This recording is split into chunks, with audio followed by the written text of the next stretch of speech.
กรธหลงปลงอนิจจังวางลงทุกสิ่ง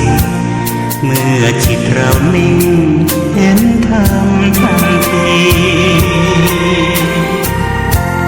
แจ่มแจ้งรู้จริงพร้อมวิหารสี่จุดหมายเรามีอยู่ที่นิพพานทุรธรรมนำพ้นล้นด้วยปัญญายกธรรมเมตตานำพาสื่อสารสัจจะโยนิโสมนสิการองค์โพธิญาณประทานให้เรา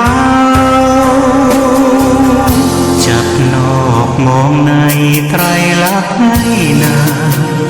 วัฏฏะสงสารเวียนว่าอยู่นานพบผ่านแต่เศร้าหลุดพ้นอย่างไรบริหารจิตเอาพระพุทธเจ้าสอนเราเห็นท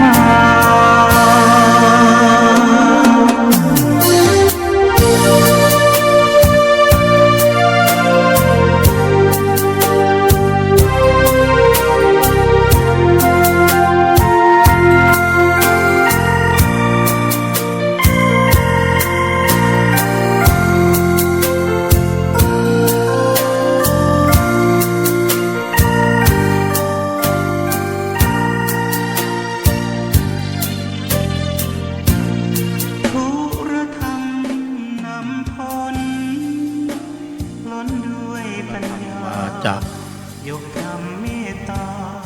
พุทธธรรมารัตนะธรรมาธรรมะเมตตากรุณาสาธุโท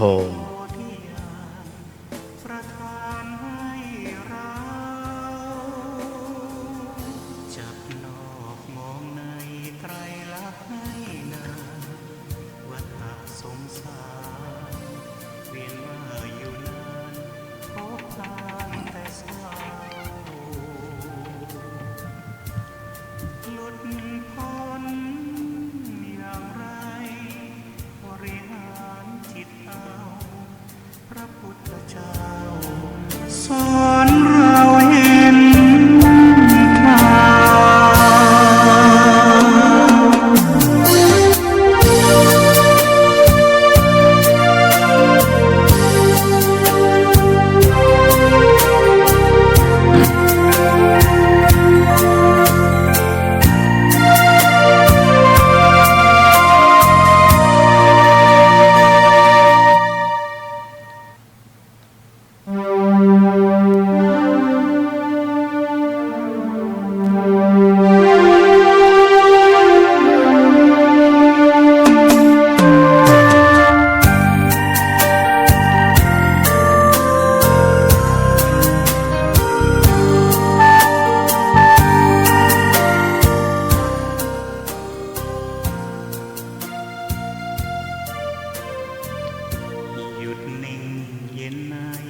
ก็จะขยายความของการบรรยายในครั้งก่อน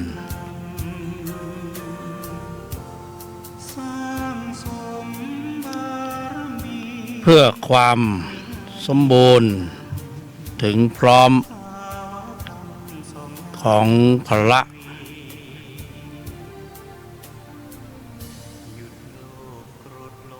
เพื่อความสมบูรณ์ถึงพร้อมของพละ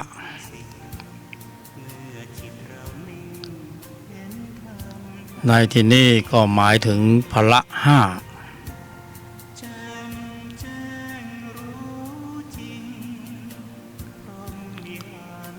ศรัทธาความเพียรสติสมาธิและปัญญา เป็นพละห้า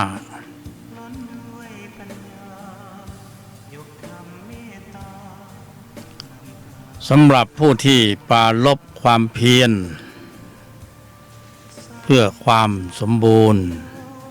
ถึงพร้อมผู้ที่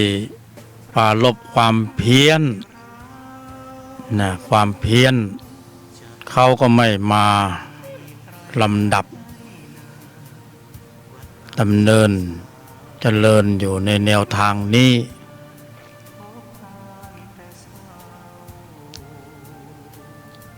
ก็คงไปตามแต่กระแสสัมผัส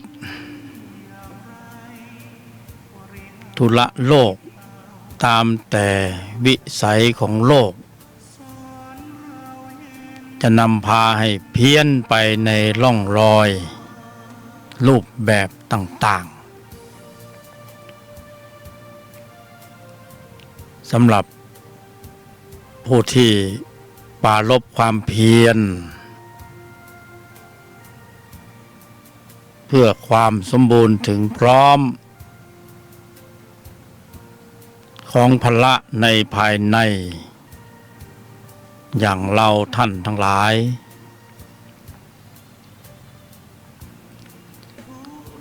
ก็จึงนำตนสู่แนวทางของการฟังการเจริญปัญญาณวินาทีลมหายใจนี้ถือเป็นผู้ที่ฉลาดผู้ที่รู้จักคุณค่าของวันเวลาของอุปกรณ์ที่ชื่อว่ากายมนุษย์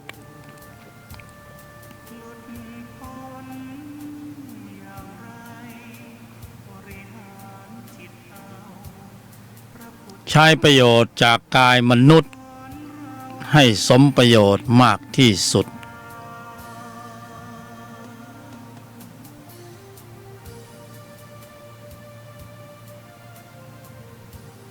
เพราะว่าเป็นกายที่ดีที่สุดไม่มีที่สุดของที่สุดกว่านี้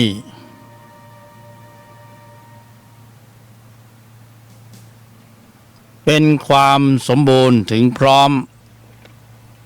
ของอุปกรณ์อย่างดีของเครื่องมืออย่างดี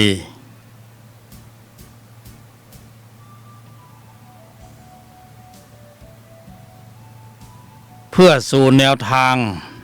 ของการปฏิบัติที่ชื่อว่าการปฏิบัติธรรม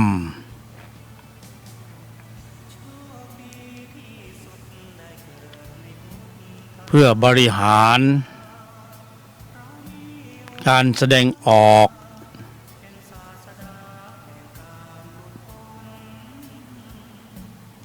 ทุกวิถีทางที่เราคิดได้หรือได้ศึกษาจากครูบาอาจารย์แต่ทั้งนี้ทั้งนั้นบทสรุปก็จะอยู่ตรงที่ความสมบูรณ์ถึงพร้อมของพละในภายใน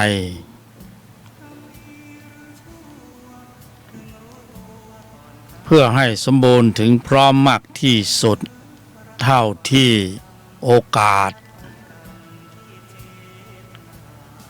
ของการมีกายมนุษย์จะได้เอื้ออำนวยเอื้อประโยชน์เป็นที่รู้กันว่าระยะเวลาของการได้ชื่อว่าเป็นผู้ที่มีเจ้าของเป็นเจ้าของกายนี้ในช่วงระยะเวลาที่สั้น จะบริหารอย่างไรให้สมประโยชน์มากที่สุดสอดคล้องกับระยะเวลาที่มันน้อย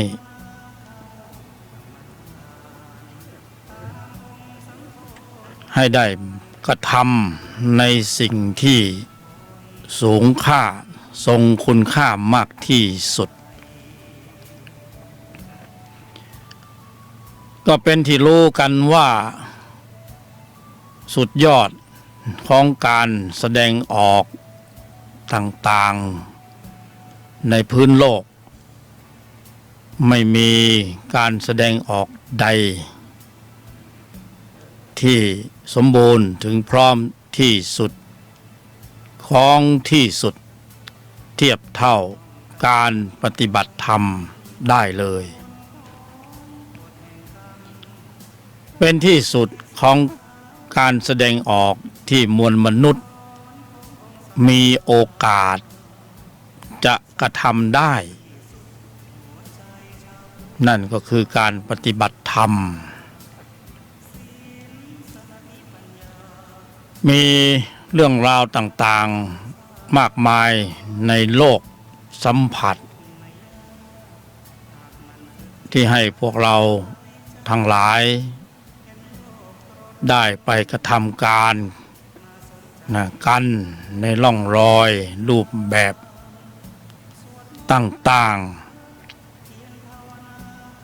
ๆก็เรียกว่า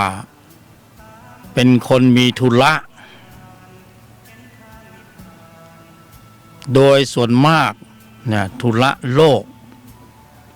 ที่ดำเนินเป็นธุระโลก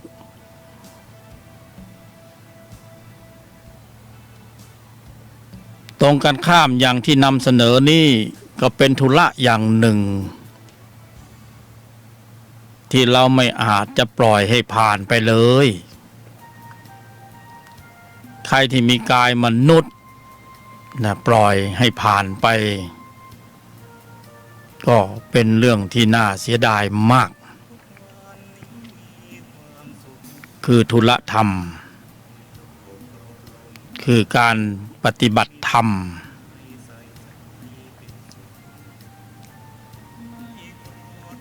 ก็คือการพอกพูนเพิ่มเติมให้พละมีความสมบูรณ์ถึงพร้อมมากขึ้นจนถึงที่สุด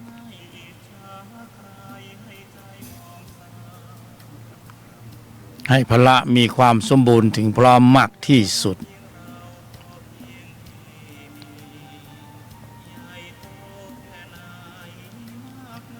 ให้สอดคล้องกับการเวลาที่มีอยู่กันไม่มากเรื่องราวต่างๆในชีวิตแต่ละคนก็เยอะพอมีบทบาทที่จะได้ลำดับตนสู่แนวทางของธรรมะเวลาก็น้อยเหลือกันไม่มากได้ให้โอกาสกับธุระโลกลีลาแห่งวัฏฏะ ไปก็มากพอสมควร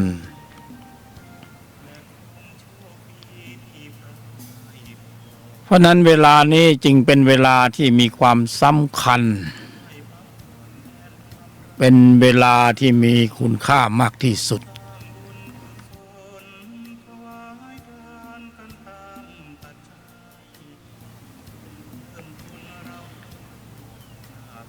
คงไม่มีเวลาใดที่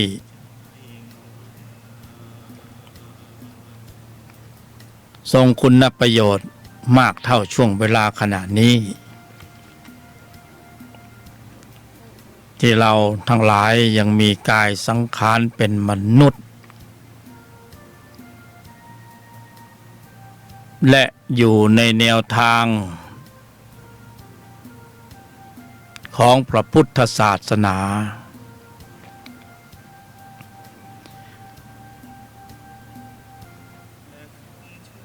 จะว่าเป็นความ เร่งด่วนเป็นชีวิตที่มีสาระเนี่ยถ้าเราได้อยู่ในแนวทางของธรรมะได้ถือปฏิบัติธรรมได้นำเอากายมนุษย์นี้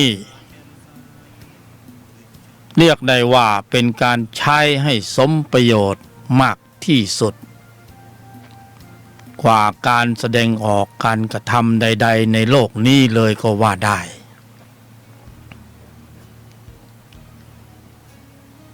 เพราะโอกาสจะไม่มีบ่อยสำหรับ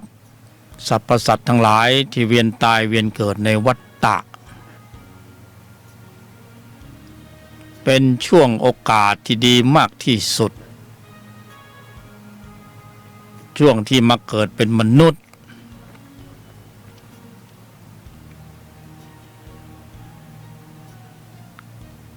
และจะมีโอกาสในการปฏิบัติเพื่อเพิ่มพอกพูนกำลังของจิตที่ชื่อว่าพละ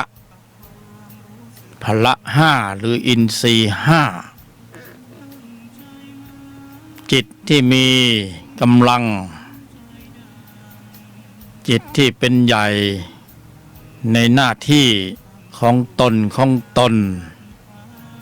คือพละนี่เอง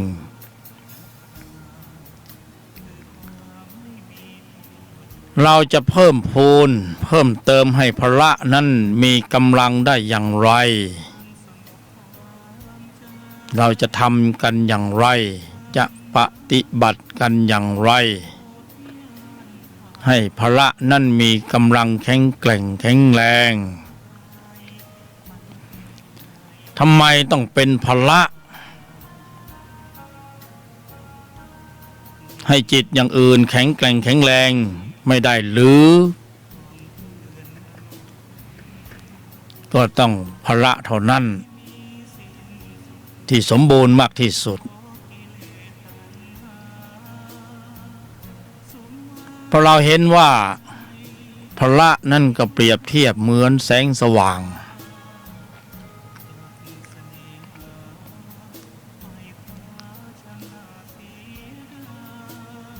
พระนั่นเปรียบเทียบเหมือนแสงสว่างเพราะแสงสว่างปรากฏขึ้นความมืดก็อันตรธานหายไปโดยปริยายเราไม่ต้องออกแรงไล่ขับไล่ความมืดเราก็เพียงแค่ทำให้เกิดแสงสว่างทำเหตุปัจจัยให้สมบูรณ์ถึงพร้อมให้เกิดแสงสว่างความมืดมันก็หายไป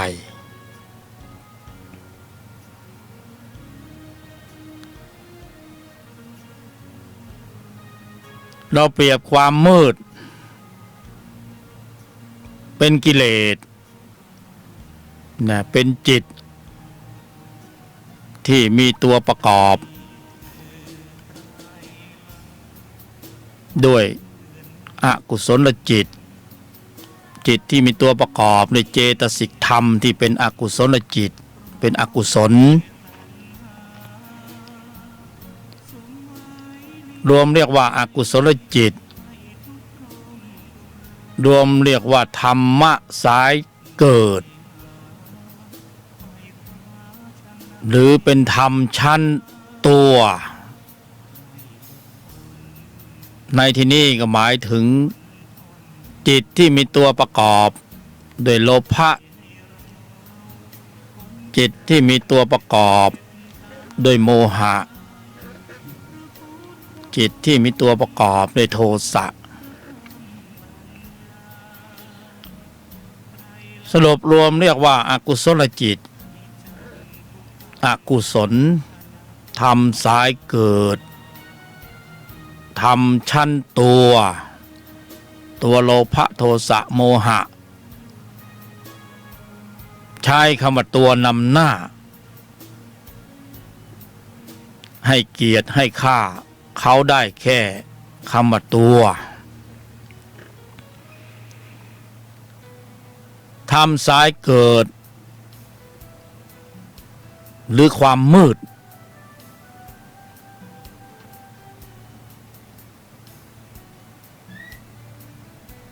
แล้วแต่ว่าจะเห็นว่าเหมาะสำหรับใช้คำแทนคำไหนดีสรุปรวมเรียกว่ากิเลส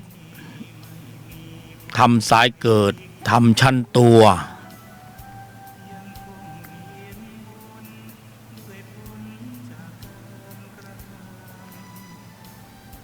เป็นธรรมฝ่ายตรงข้ามกับธรรมสายดับหรือพละ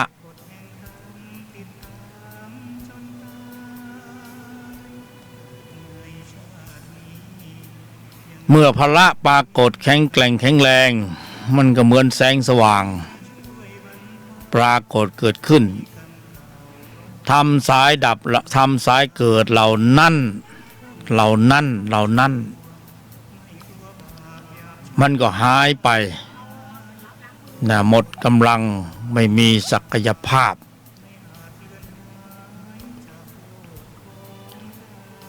เพราะฉะนั้นเป้าหมายหลักของผู้ปฏิบัติธรรมก็ควรจะมีเป้าหมายอยู่ตรงนี้ตรงที่ความสมบูรณ์ถึงพร้อมแห่งพละจะบังเกิดขึ้นความสมบูรณ์ถึงพร้อมแห่งพละจะบังเกิดขึ้นเราทำให้พละแข็งแกร่งแข็งแรงแต่เพียงถ่ายเดียวแต่ก็แลไปบ้างในฝ่ายธรรมสายเกิดแต่เป้าหมายหลักเราเพียงแค่ดำเนินอยู่ในทุละเพื่อความสมบูรณ์ถึงพร้อมแห่งพละเพื่อให้เกิดแสงสว่างที่มีกำลังก็ไปทำลายความมืดเองโดยอัตโนมัติพระที่มีกำลังแข็งแกร่งแข็งแรงก็เป็นอัตโนมัติเช่นเดียวกันไม่ต้องไปทำอะไรมากจิตที่มีตัวประกอบหรือทำสายเกิดทำชั้นตัวทำสายเกิดมันก็อันตรธานหายไปเองโดยที่ไม่ต้องไปขับไล่มันอยู่ไม่ได้แต่ที่เราเห็นมันอยู่อย่างเหมือนจะเป็นถาวรอยู่ในใจของเราเพราะว่าพละเรายังไม่แข็งแกร่งแข็งแรง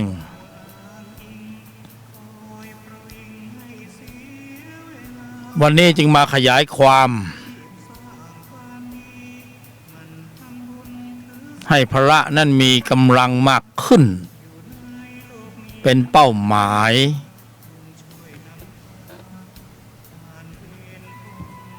แข็งแกร่งแข็งแรง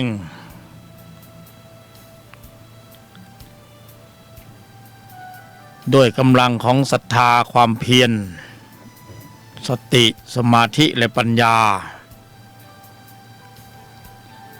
แข็งแกร่งแข็งแรงแหลมคม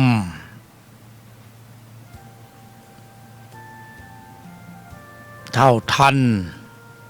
แข็งแกร่งแข็งแรงแหลมคมเท่าทันรอบรู้แยกแยะได้แยกแยะได้แข็งแกร่งแข็งแรงแหลมคมเท่าทันรอบรู้โดยปัญญาแยกแยะโดยปัญญาลวงลึกโดยกำลังของพละที่มีกำลัง อดถอนในที่สุดไม่ได้มองเป้าหลักว่าจะต้องไปถอดถอนเขาก็อยู่ของเขาแต่ว่าทำภาระให้แข็งแกร่งแข็งแรงแหลมคมเท่าทันรอบรู้แยกแยะเช็ดล้างลวงลึกถอดถอน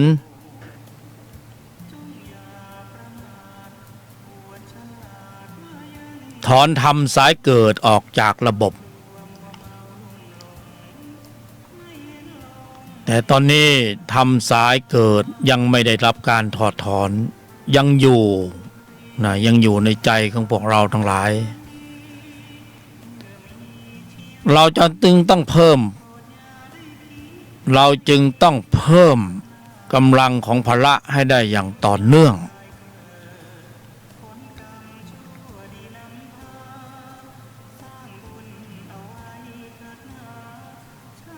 จึงต้องมีคำว่าอุบายวิธีโดยแยบคายอย่างไรเพื่อที่จะทำการเพิ่มเติมกำลังของจิตที่มีองค์ประกอบด้วยกุศลในระดับชั้นของพละจึงต้องมีคำว่าอุบายวิธีโดยแยบคายเพราะฉะนั้นเราก็จะเห็นความหลากหลายในข้อวัดปฏิบัติตามสำนักปฏิบัติธรรมต่างๆครูบาอาจารย์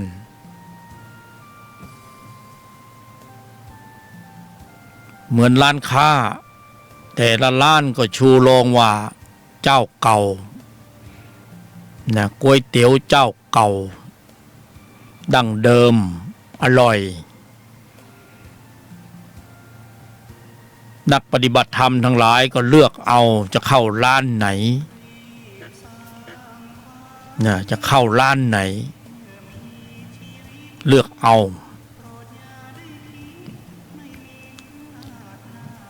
ธุรธรรมนำพ้นก็เป็นร้านหนึ่งเล็กๆอยู่ในมุมท้ายๆรายการนี้เป็นร้านเล็กๆร้านหนึ่งก็เห็นเขานำเสนอเราก็เสนอนำบ้าง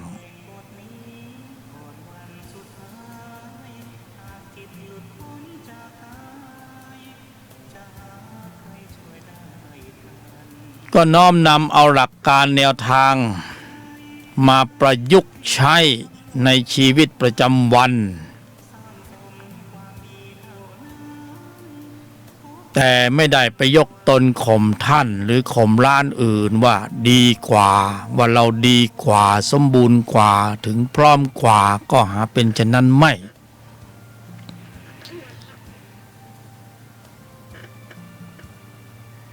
นำเสนอเพื่อประโยชน์ไม่มากก็น้อยเพื่อให้ผู้ที่มีปัญญาได้หยิบเอาไปพิจารณาตรวจสอบตรวจทาน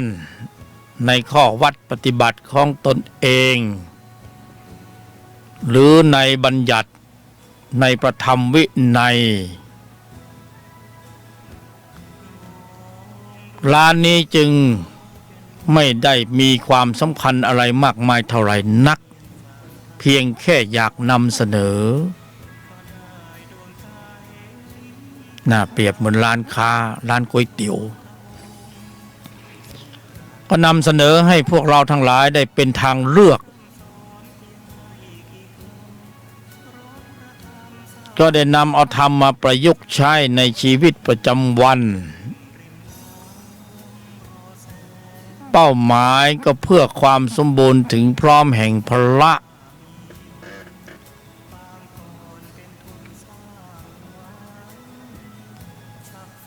ศรัทธาเชื่อมั่นใน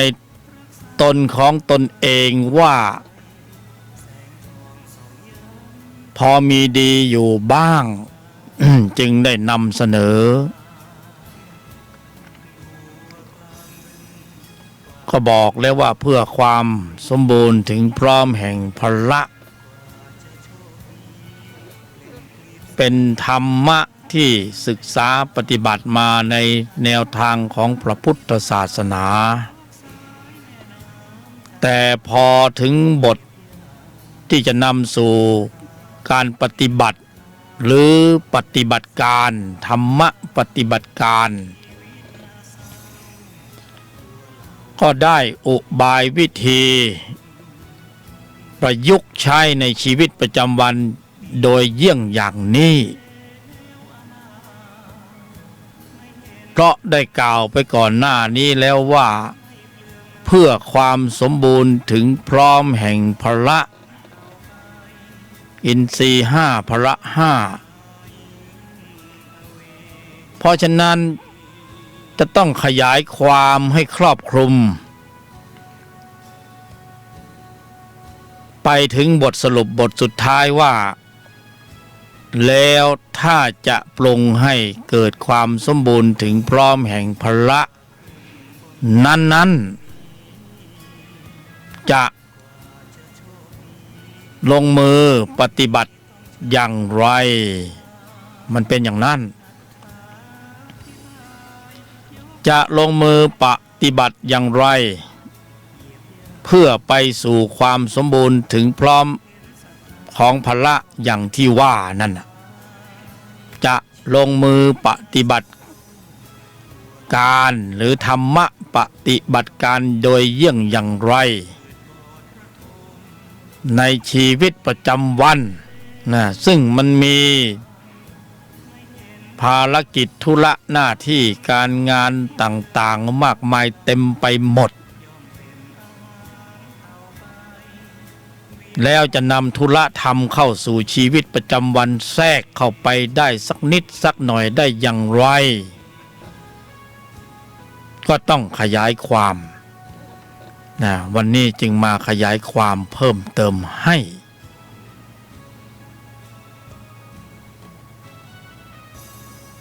ก็ต้องขยายความเพราะถ้าบรรยายไปครึ่งกลางๆแล้วไม่บอกที่สุดมันก็ค้างคาใจอยู่นั่นแหละก็ต้องให้เป็นสรุปหมวดทั้งกระบวนการให้ได้นี่ก็จะได้นำเสนอเพราะมีการนำเสนอบอกกล่าวกันไปบ้างแล้วถึง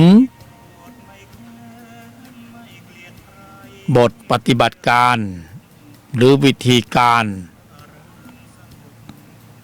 แต่เพื่อความละเอียดสมบูรณ์ก็ต้องขยายความเพิ่มเติมอยู่อย่างต่อเนื่องบรรยายสาธยายซ้ำไปซ้ำมาอยู่ที่เดิมนั่นแหละไม่ได้ไปถึงไหนเลยเพราะมันมีแค่นั่นเอง ไม่ได้มีเยอะมากมายเสียจนต้องสาธยายเสียยืดยาวไม่ใช่จริงๆแล้วมันสั้นเล็กนิดหน่อย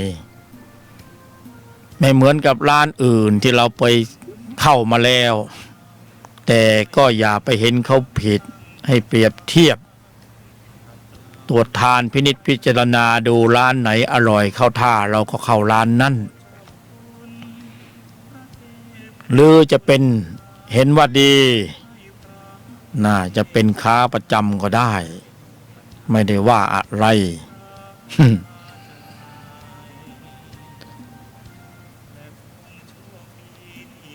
เพราะฉะนั้นบทสรุปมันจึงอยู่ที่ความสมบูรณ์ถึงพร้อม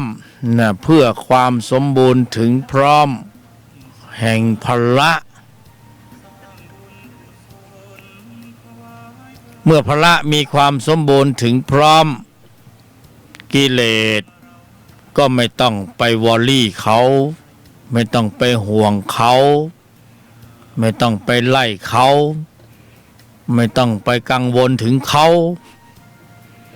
ขอให้พละมันแข็งแรงจริงๆนะแต่พละมันแข็งแรงจริงๆแข็งแกร่งแข็งแรงแหลมคมเท่าทันรอบรู้แยกแยะเช็ดล้างล้วงลึกมันจะถอดถอนไปเอง เนี่ยมันจะไปของมันเองมันไม่อยู่นานพระที่แข็งแกร่งแข็งแรงก็ไม่แตกต่างจากคำว่าระบบภูมิคุ้มกันอย่างดีทางใจระบบภูมิคุ้มกันทางจิตทางใจตรงนั่นต่างหากนี่ภูมิต้านทานทางใจภูมิต้านทานทางจิตพละนี่แหละพละนี่แหละขอให้พละ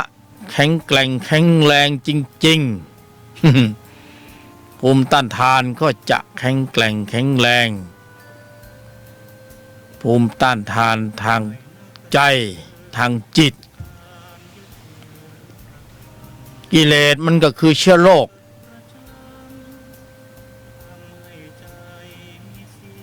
ถ้าเราของจริงแข็งแกร่งแข็งแรงจริงกิเลสมันก็หักเราไม่ได้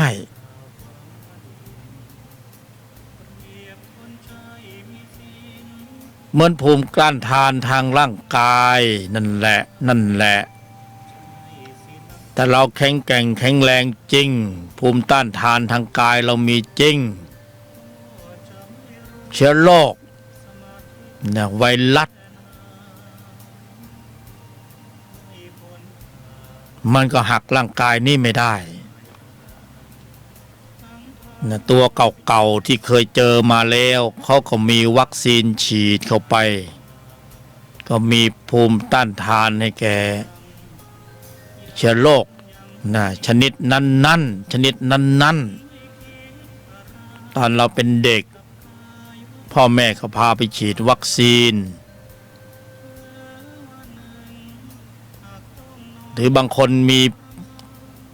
ตรงต้นแขนเขาเรียกว่าปลูกฝี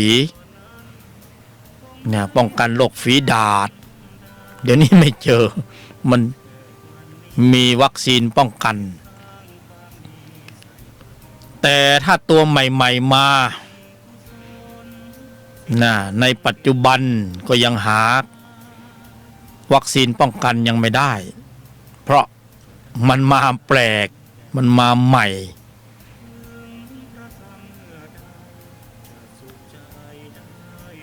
แต่ในใจของเราเนี่ยมันคงไม่มีมาใหม่แล้วในใจก็มีจิตที่มีภูมิต้านทานกิเลสตัวใหม่ๆคงไม่มีนอกเหนือจากโลภะโทสะโมหะอวิชชาตัณหาอุปาทานนั่นก็จะเป็นตัวเก่าๆดั้งเดิมนี่แหละถ้ามันมีตัวใหม่ๆเพิ่มมาอีกสักตัวหนึ่งนี่ก็คงจะต้องคิดกันหนักนะเหมือนตอนที่เชื้อโรคตัวใหม่นี่มาเนี่ยเอาวงการแพทย์ก็ตั้งหลักไม่ทันเพราะไม่เคยเจอแต่กิเลสตัวใหม่ๆคงไม่มีมาอีกคงไม่มีแล้วละมันก็มีอยู่เท่านั้นเป็นดั้งเดิมมีอยู่เท่านั้นนะหลักๆก็โมหะโทสะโลภะอวิชชาตัณหาอุปาทานที่มันมีอยู่ก่อนอันนี้เป็นของดั้งเดิมของเก่าและมันก็ผลักดันให้เรา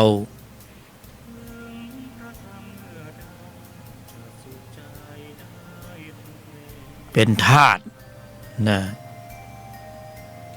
ผลักดันให้เราแสดงออกตามแต่มันต้องการไปในสัดส่วนไปในสัดส่วนที่เป็นอกุศลจะเป็นส่วนมากเพราะต้องเป็นอกุศลโดยทั้งสิ้นตลอดสายเพื่อที่เราท่านทั้งหลายจะได้มีพืชเชื้อในการเกิดต่อไปจะได้มีพืชเชื้อจะได้มีเชื้อเกิดอย่างต่อเนื่อง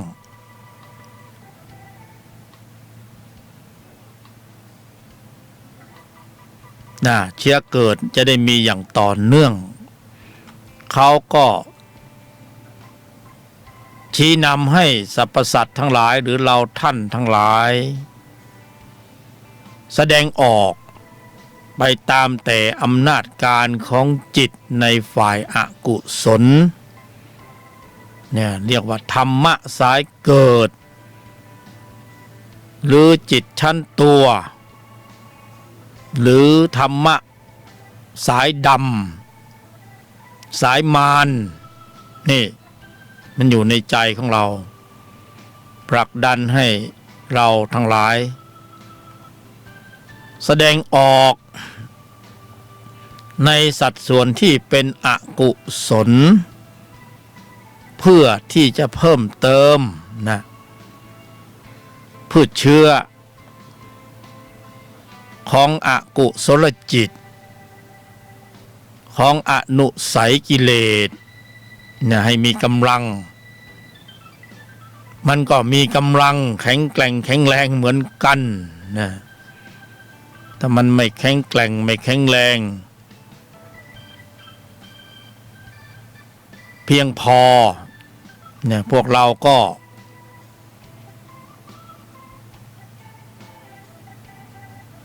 จะชี้นำจะผลักดันพวกเราก็ไม่ได้แต่มันชี้นำได้ผลักดันได้ก็เพราะว่าจิตตัวนี้มันมีกำลังเนี่ยทำให้เราต้องแสดงออกความคิดในการกระทำคำพูดต่างๆมันจึงเป็นอกุศลได้ภายใต้เนี่ยภายใต้การชี้นำผลักดันให้เกิดการแสดงออกที่เป็นอกุศลเพื่อเพิ่มเติมพืชเชื้อของวัฏจักรจิตให้มีกำลังให้เราทั้งหลายจะได้ไปต่อในภูมิอื่นภพภูมิตึงอื่นๆนอกเหนือจากมนุษย์นี้นะในสัดส่วนที่ภพภูมิต่างๆที่มีไว้รองรับให้สัตว์ไปเกิด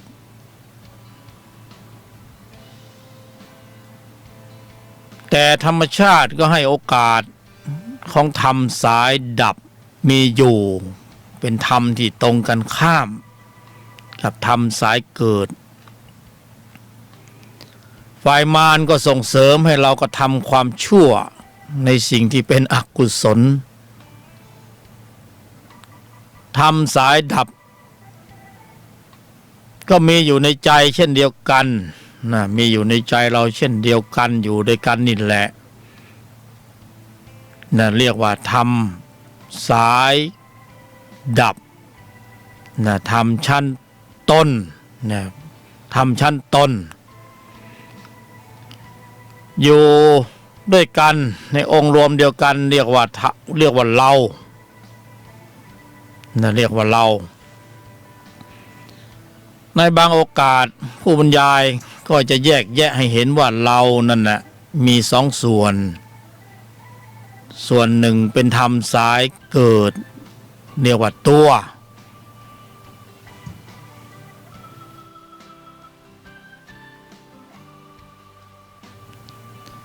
ส่วนหนึ่งเป็นธรรมสาย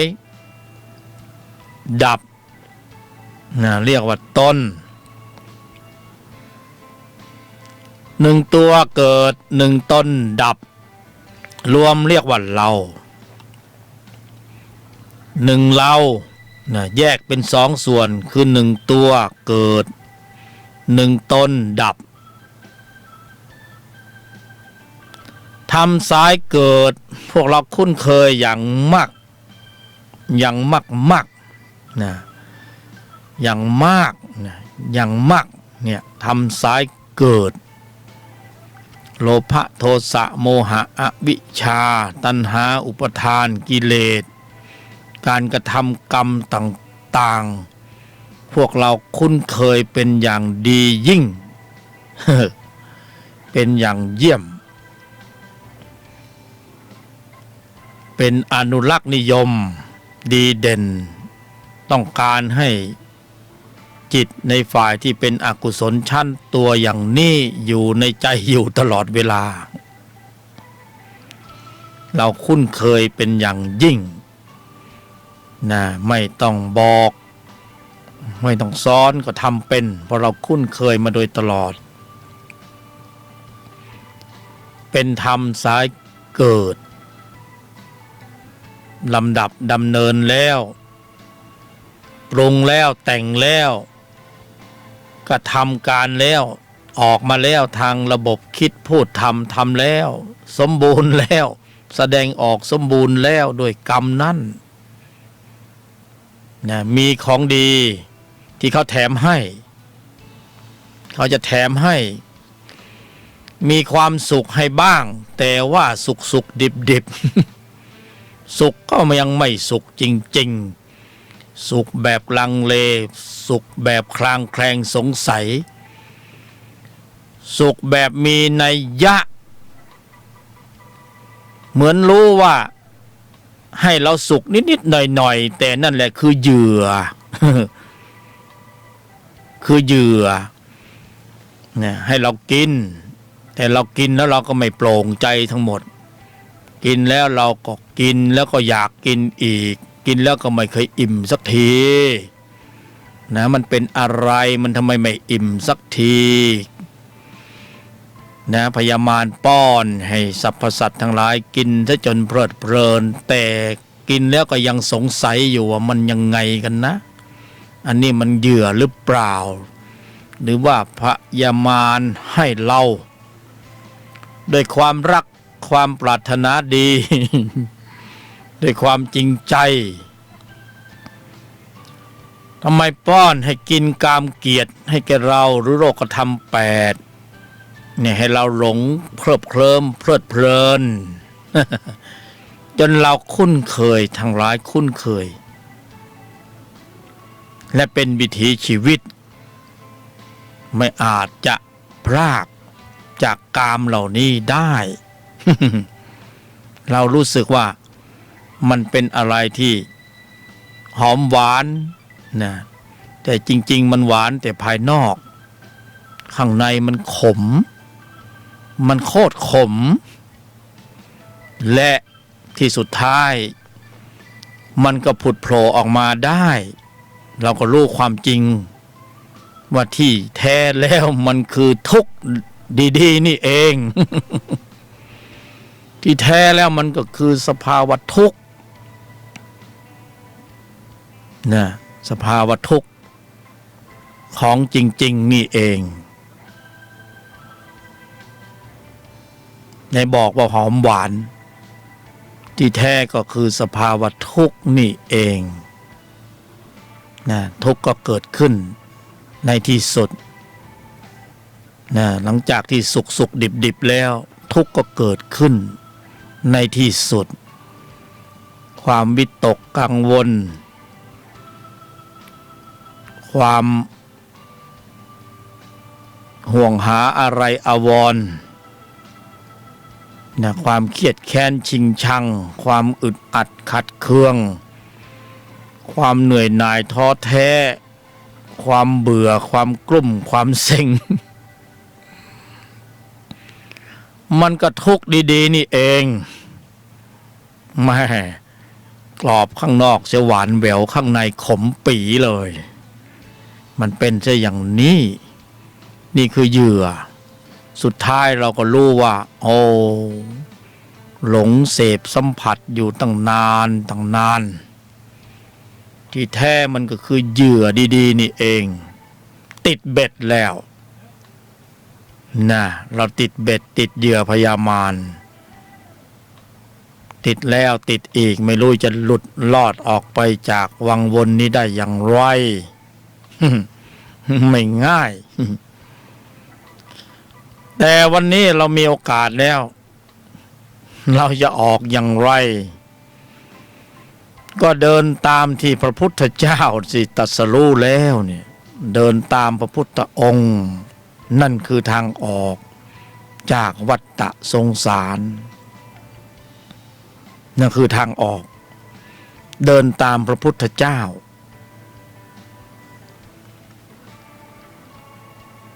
เป็นทางออกเนี่ยออกจากธรรมสายเกิดถ้าเราไม่เดินตามเส้นทางที่พระพุทธเจ้าตรัสรู้เราก็ยังอยู่ในธรรมสายเกิดนะสายเกิดเราก็รู้แล้วว่าข้างหน้ามันคือไม่มีที่สิ้นสุดไม่มีที่สิ้นสุดไม่มีที่สิ้นสุดไม่รู้จะไปสุดตรงไหนเนี่ยท่านเรียกว่าวัฏสงสารการเวียนตายเวียนเกิดเราจะออกจากวังวนนี้ด้วยตนของตนเองที่มีกำลังของพละนี่ด้วยตัวของตัวเองมันไม่ไปข้างนอกมันเข้าไปข้างในวนเข้าไปอยู่ในวัฏสงสารเราจะต้องออกด้วยตนของตนเองจึงมีคำว่าตนแลเป็นที่พึ่งแห่งตน ตนแลเป็นที่พึ่งแห่งตนฟังให้ดีคำนี้ลึก ใครลองพึ่งตัวมันไม่เคยพึ่งได้นะพึ่งตนได้อย่างเดียวตนอยู่ที่ไหนก็บอกเมื่อกี้นี่แล้วตนมันอยู่ในเราตนอยู่ในตัวตนอยู่ในเราอยู่ร่วมกับตัวแต่เป็นธรรมะคนละชนิดกันอันหนึ่งเป็นธรรมสายเกิดตัวโลภะโทสะโมหะอวิชชาอีกฝ่ายหนึ่งเป็นธรรมสายดับตนศรัทธาความเพียรสติสมาธิตนแห่งปัญญาพละนี่เอง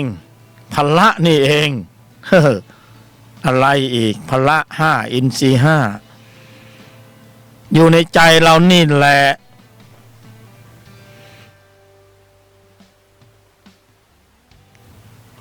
อยู่ในใจเรานี่แหละพละไปหาที่ไหนไปเที่ยวตามหาที่ไหนกันอยู่ในใจนี่แหละไม่มาเพิ่มกำลังของพละไปเพิ่มอะไรไปเพิ่มอะไรอยู่ในใจนี่แหละอยู่ในเรานี่เองในภายในธรรมชาติเขาเป็นของแก้กันเขามีอยู่แล้วโดยธรรมชาติธรรมดาแต่ว่าอะไรบังเราอยู่ทำไมเรามองไม่เห็นว่าพละนั่นคืออุปการะมากที่สุดคือตนและเป็นที่พึ่งแห่งตนนี่คือทางออกนะพระพุทธองค์ตรัสไว้ชัดบอกวิธีการให้ชัดถ้าเราทำตนให้แข็งแกร่งแข็งแรงมีอำนาจการอยู่เหนือตัว มีอำนาจการอยู่เหนือตัวก็ไม่ต้องไปออกแรงไล่เขาเพราะเขาเห็นแสงสว่างเวลามันเจอแสงสว่างมันหายไปเองหายหัวไปเลย ยามค่ำคืนก็เป็นความมืดเป็นกิเลสแสงสว่างปรากฏความมืดมันก็หายไปในตอนเช้ามันไปของมันเองไม่ต้องไปไล่มันเรามีหน้าที่ทำให้แสงสว่างปรากฏให้มากที่สุดเท่าที่จะมากได้ในห้องมืดกิเลสมันล้อมกรอบเราอยู่มันมืดพยามารมันล้อมกรอบเราอยู่ธรรมสายเกิดมันล้อมกรอบเราอยู่รอเลี้ยงใจเราอยู่มันเหมือนเราอยู่ในห้องมืดขังเดียว โชคดีเรามีไม้ขีดไฟ มีเทียนไขเราก็จุดเทียนไม้ขีดจุดเทียนความสว่างจากเทียน1 เล่มแล้วก็ไปทำลายความมืด แต่มันยังไม่มากพอห้องมันก็ยังสลัวอยู่ สลัวอยู่มันยังไม่มากพอเราก็จุดเข้าไปสัก2 เล่มเป็นยังไงมันก็ยังไม่มากพอเอาไปอีกเล่มหนึ่งแล้วกันเป็น3 เล่มนะความมืดมันหายไปพอสมควรมันก็ยังไม่มากพอนี่เราต้องเพิ่มสัมมาประธานเพิ่มกำลังของพละเพิ่มชั่วโมงธรรมชั่วโมงปฏิบัตินะให้พละนั้นโตขึ้นกว่าเดิมอีกนะเพราะยังไม่พอเพราะความมืดมันยังมีอยู่จริงเรามีแสงสว่างไม่กี่เล่มเองเพราะฉะนั้นจะต้องเพิ่มเติมพละนะทำพละให้มากขึ้นเน้นไปหาเทียนมาจุดเพิ่มมากที่สุดจะทำบ่อยมากเนืองจนเป็นวสีจนเป็นนิสัยจนเป็นความเคยชินแบบที่ไม่เคอะเขินเคยชินอย่างที่สุดเคยชินกับธรรมะถ้ามองฝั่งตรงข้ามเรายิ่งกว่าชินโลภะโทสะโมหะความรักความโลภความโกรธความหลง เราชินเหลือเกินไม่เคอะเขินเวลาที่จะแสดงออกจริงๆมันน่าเขินแต่มันไม่เขินนะแสดงออกเป็นท่าเป็นทางเป็นวาจาเป็นความคิดเป็นคำพูดมันเป็นธรรมที่น่าละอายแต่เราไม่ละอาย เพราะเราเห็นว่าอกุศลคือวิถีชีวิต มันก็เลยไม่ละอาย ถ้ามันน่าละอายเราจะเห็นว่ามันไม่ควรแสดงออกแล้วสำหรับผู้ที่เป็นมนุษย์ผู้มีใจสูง มันแสดงออกไม่ได้แต่มันก็ยังแสดงออกอยู่เพราะความเคยชินในวิถีชีวิตเดิมๆที่มีอกุศลเป็นเครื่องหล่อเลี้ยง มันก็เลยมีความเคยชินอยู่ก็เลยแสดงออกไปในทางตรงกันข้ามเรามีธรรมสายดับที่เราจะต้องสร้างความเคยชินให้มากที่สุดเป็นธรรมสายดับเป็นธรรมชั้นต้นโดยการฝึกพละนะฝึกพละก็บรรยายกันมาพอสมควร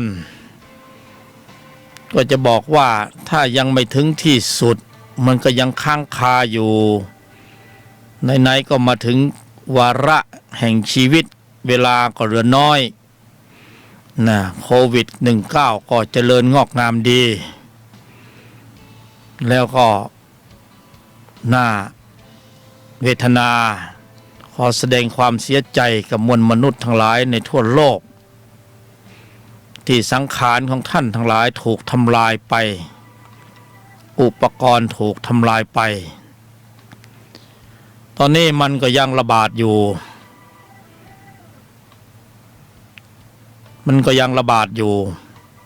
นะก็ต้องขอแสดงความเสียใจต่อญาติพี่น้องมวลมนุษย์ทั้งหลายที่ล่วงดับไปกายสังขารกายมนุษย์ถูกทำลายนะอุบายวิธีอุปกรณ์อย่างดีที่เป็นกายมนุษย์เอาไว้ใช้สำหรับการปรุงกำลังจิตที่มีองค์ประกอบในกุศลในระดับชั้น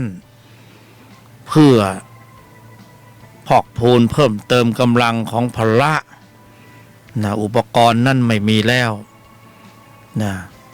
ก็ต้องไปตามวิถีของกรรมดำเนินไปแต่สำหรับคนที่ยังอยู่ ยังพวกเราทั้งหลายที่ยังมีกายสังขารที่เป็นมนุษย์อยู่ในขณะนี้แล้วไม่แน่ว่า ใครจะโดนเป็นรายต่อไปนั่นมันก็เป็นเรื่องของเส้นทางของวิบากจิตจะว่าด้วยเหตุใดก็ตามมันจะมาจากมนุษย์ปรุงขึ้นหรือจะมาจากเชื้อของสัตว์พวกค้างคาวพวกอะไรที่เขารจนากันไว้ก็แล้วแต่ว่าวันนี้เราได้มาเจริญปัญญาสังขารร่างกายที่เป็นกายมนุษย์ ของเราทั้งหลายมันยังมีอยู่เราก็ต้องใช้โอกาสที่เหลืออยู่นี่แหละ ถึงมันจะเหลือน้อยมองไปรอบข้างๆตัวก็ยังหวาดหวั่นอยู่ว่าใครมีเชื้อจะมาเผื่อแผ่แบ่งปันหรือเปล่าอันนี้ก็ว่ากันไปแต่ว่าตอนนี้กายมนุษย์อุปกรณ์อย่างดีของเรานะสำหรับ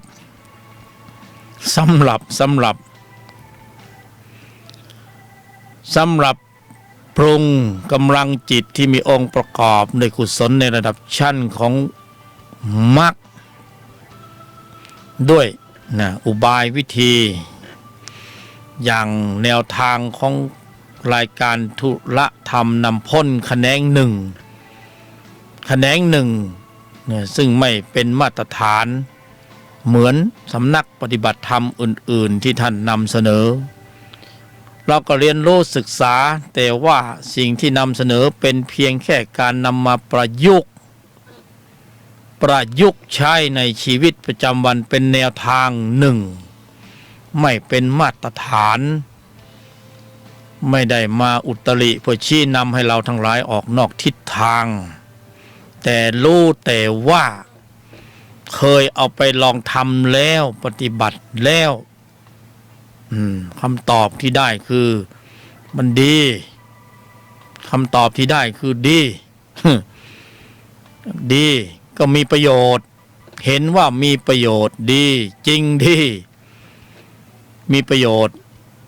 นะถูกกันเวลาผู้ฟังแล้วก็เอาไปบริหารใจตนเองได้นะจริงดีมีประโยชน์ถูกกันเวลาก็เลยขอนำเสนอเด็กคนนะเมื่อมีโอกาสมาสาธยายธรรมมีโอกาสมาฝึกฝนการบรรยายในรายการนี้ในโอกาสนี้แล้วก็เป็นการปรุงกำลังจิตที่มีองค์ประกอบด้วยกุศลการสาธยายธรรมตลอดระยะเวลาที่ดำเนินอยู่จิตที่ประกอบด้วยกุศลเป็นอันมาก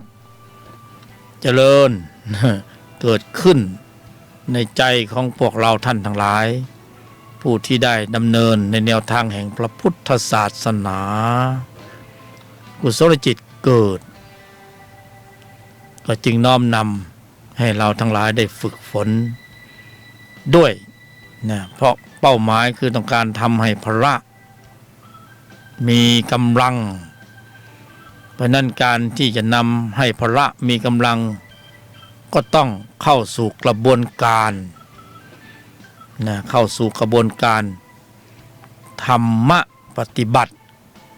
นะธรรมะปฏิบัติสู่กระบวนการในการปรุงด้วยอุบายเนี่ยต้องมีอุบายวิธีโดยแยบคายอุบายวิธีอย่างผู้ชันฉลาดและกระทำการต่อกายมนุษย์ที่เป็นอุปกรณ์อย่างดีที่สามารถที่จะปฏิบัติการได้ในช่วงระยะเวลาที่มีสัมผัสนะสัมผัสก็มีอุปกรณ์เราก็มีกายมนุษย์อุบายวิธีโดยแยบคายเราก็มีทำอย่างไรเอาให้สมบูรณ์แบบนะเอาให้สมบูรณ์แบบ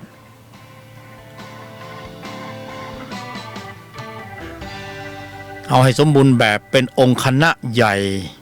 นะเป็นองค์คณะใหญ่ครบสูตร ชุดใหญ่นะครบสูตรชุดใหญ่ครบองค์ประชุมนะ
ก็ขยายความกันต่อ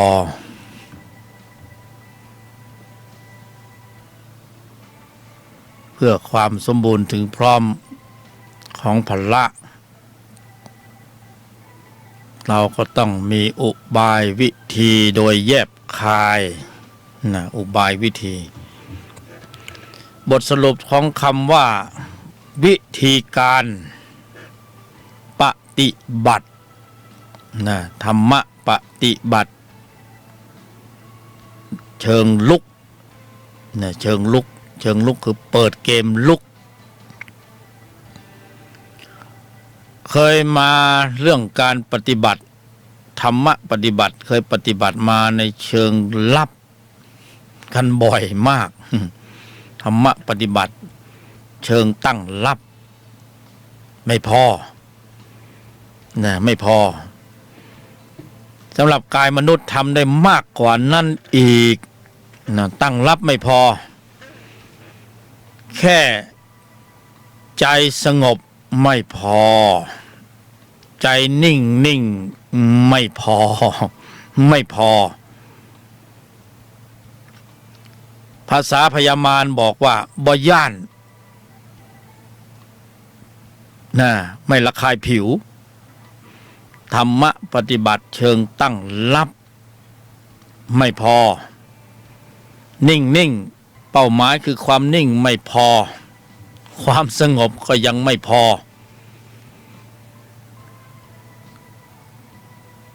สมถะนะไม่พอแต่ต้องเอามารวมกันเรียกว่าสมถะวิปัสสนาสมถะวิปัสสนา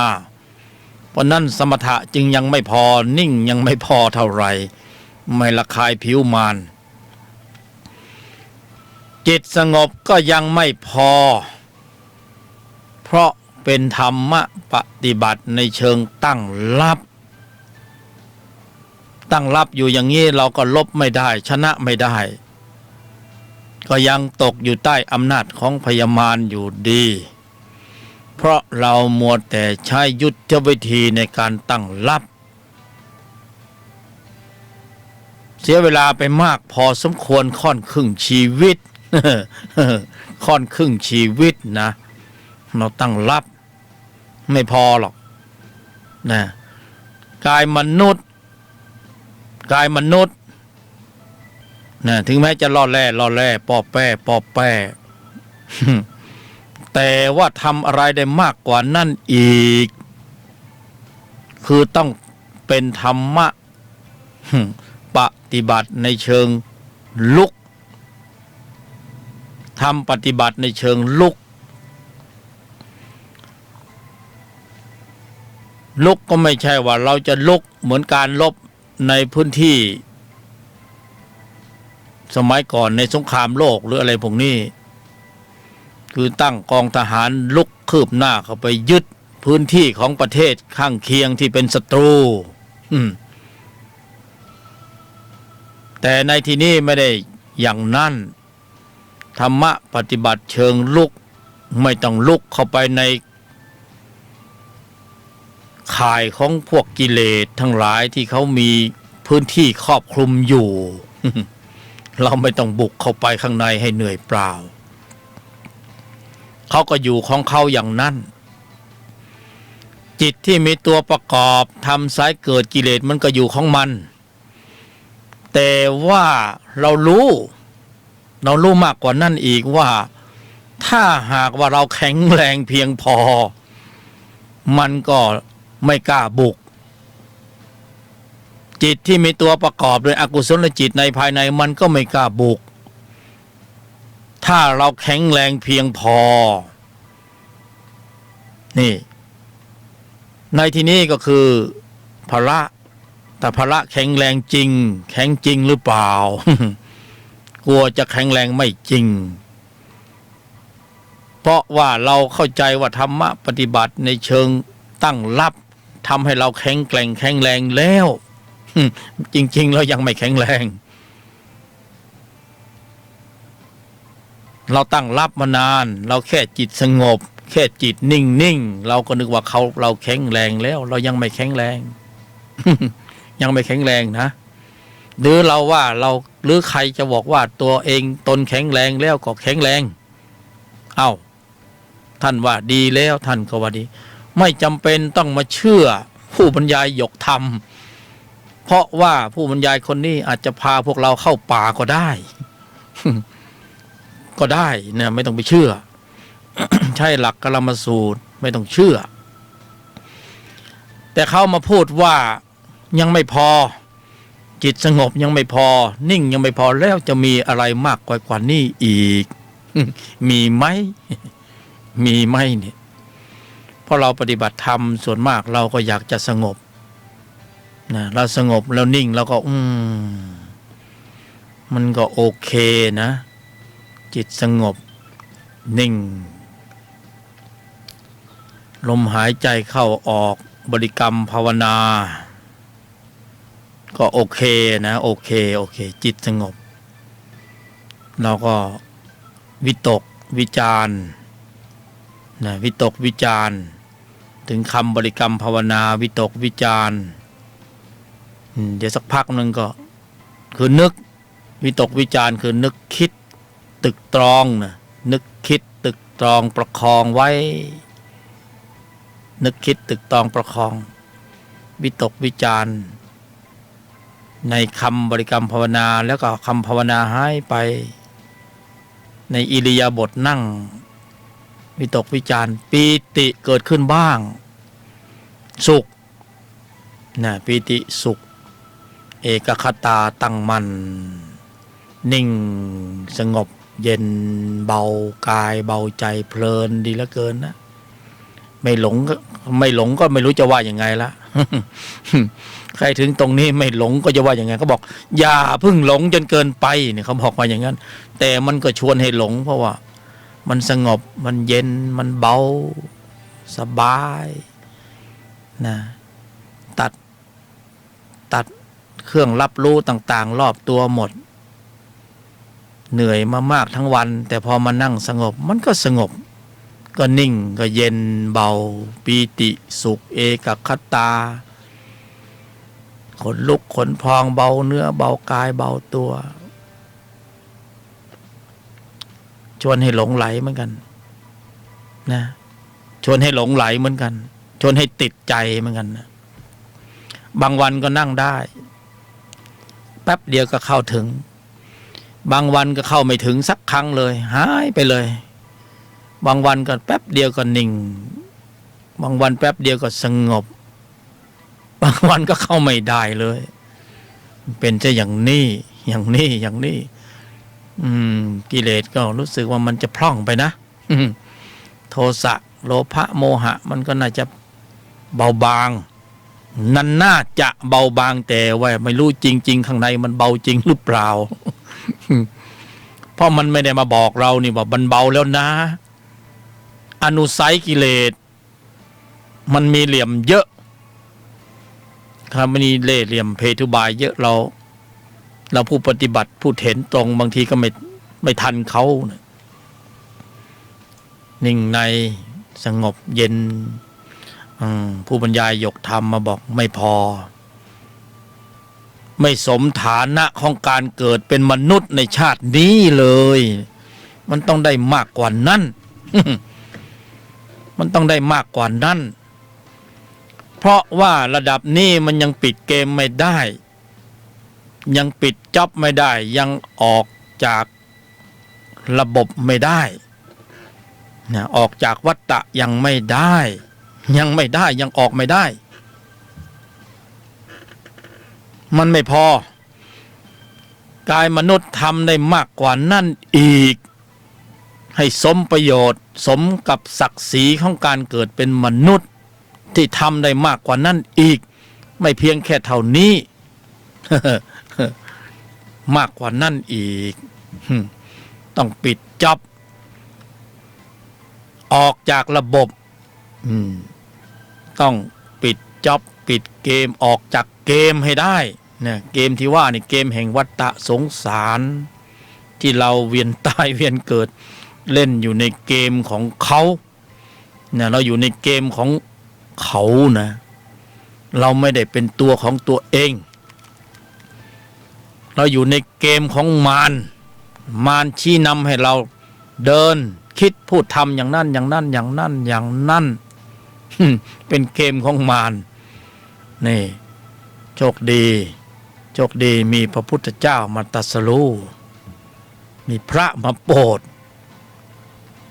เนี่ยพระมาโปรดเราก็จะได้โอกาสในการที่จะออกจากเกมพอเราเล่นแล้วมันเบื่อแล้วเกินนะเล่นแล้วมันก็สนุกมันก็มีความสุขบ้างมันยื่นให้เรากินเหยื่อสนุกสุขบ้างนิดๆหน่อยๆแต่มันเอาความทุกข์ให้เราเยอะจริงๆเวลาเราทุกข์นี่เราทุกข์เองไม่มีใครมาทุกข์แทนเราเวลาเราเจ็บตัวเราเจ็บใจเราเจ็บเองไม่มีใครมาเจ็บแทนเราแต่กิเลสมันก็ชี้นำให้เราเดินหน้านะทำไม่เห็นมีปราณีปราศัยแก่สรรพสัตว์เลยสรรพสัตว์ทุกข์แล้วทุกข์อีกทุกข์แล้วทุกข์อีกไม่เอ็นดูกันบ้างเลยหรือยังไงเนี่ยพยามารเอ็นดูกันบ้างหน่อยไหมสรรพสัตว์ทุกข์เหลือเกินนี่ก็ปล่อยโควิด-19มาถล่มกายมนุษย์อีกแล้วเขาจะเอาไว้บำเพ็ญสักหน่อยนึงก็ไม่ได้มันก็ล่อไปหลายรูปหลายนามก็ล่วงเป็นใบไม้ล่วงเอ็นดูหน่อยไอ้บทที่เราพอจะออกจากมารได้แล้วก็เข้าสู่กระบวนการในการศึกษาปฏิบัติ ตนแลเป็นที่พึ่งแห่งตนสักนิดสักหน่อยก็ยังดีเอาก็ดันเป็นธรรมแบบตั้งรับซะอีกมันน่าจะได้มากกว่านั้นนะเป็นธรรมแบบตั้งรับนิ่งสงบถึงบอกว่ายังไม่พอแค่นั้นยังไม่พอ เพราะนั้นเป้าหมายอย่าไปอยู่ที่นิ่งอย่าไปอยู่ที่สงบเพราะมันไม่พอมันเป็นธรรมะปฏิบัติในเชิงตั้งรับไม่ได้ลุกแต่ก็ดีกว่าไม่ได้ทำอะไรเลยนะก็ดีทำไป แต่ว่ามันยังไม่พอมันน่าจะได้มากกว่านั้น ให้สมประโยชน์ของการเกิดมามีกายมนุษย์ให้สมประโยชน์มันต้องมากกว่านั้นเราต้องเปลี่ยนเป้าหมายไปสู่ที่พละต้องมีความแข็งแกร่งแข็งแรงแหลมคมเท่าทันรอบรู้แยกแยะเช็ดล้างล่วงลึกถอดถอนอิสระลอยตัวแล้วปิดเกมแล้วออกจากเกมปิดอบายต้องคำว่าปิดอบายนี่ขนลุกเลยผู้บรรยายคำว่าปิดอบายเนี่ยขนลุกสู้เลยพระเจ้าอวยพรมันเป็นซะอย่างนี้มันเป็นอย่างนี้มันไม่พอให้สมประโยชน์ของการเกิดมามีกายสังขารเป็นมนุษย์และเป็นอุปกรณ์อย่างดีสำหรับการฝึกให้ได้พละให้ได้กำลังไม่ได้ว่าสมถะไม่มีความสมบูรณ์นะเขาก็มีพละในระดับหนึ่งแต่พละนั่นในระดับของสมถะเป็นธรรมตั้งรับในระดับสงบในนิ่งในเป็นฌานนะมีพละอยู่แต่กำลังของพละระดับนั้นยังไม่พ้นแนวของวัฏจักรการเกิดแก่เจ็บตายมันยังไม่พ้นแต่เราสามารถทำให้ไกลกว่านั้นได้อีกคือพ้นได้แต่จะต้องใช้อุบายวิธีโดยแยบคายเพิ่มดีกรีของการปฏิบัติให้เข้มข้นขึ้นไปกว่านี้อีกหน่อยนึงจนพละแข็งแกร่งแข็งแรงแหลมคมเท่าทันนั่นแหละพยามารจึงจะไล่ไม่ทันเอื้อมไม่ถึงไม่อยู่ในอำนาจของมารนั่นคือพ้นรัศมีมารนะพ้นแนวของความรับผิดชอบของเขาในชั้นนี้ยังอยู่ในข่ายในการรับผิดชอบในเขตอิทธิพลของมารอยู่เราจะต้องขึ้นไปแตะระดับพระอริยบุคคลชั้นโสดาบันและทุกคนสามารถทำได้ในขณะที่มีกายมนุษย์เพียงแค่เปลี่ยนวิธีการลบจากตั้งรับเป็นลุกแค่นั้นเองแค่นั้นเองมันไม่มีอะไรมากไปกว่าจากรับกลายเป็นลุกเนี่ยเป็นธรรมะปฏิบัติเชิงลุกเข้าสู่กระบวนการของการปฏิบัติแบบเต็มรูปแบบเนี่ยขับเคลื่อนกำลังจิตที่มีองค์ประกอบด้วยกุศลในระดับชั้นของ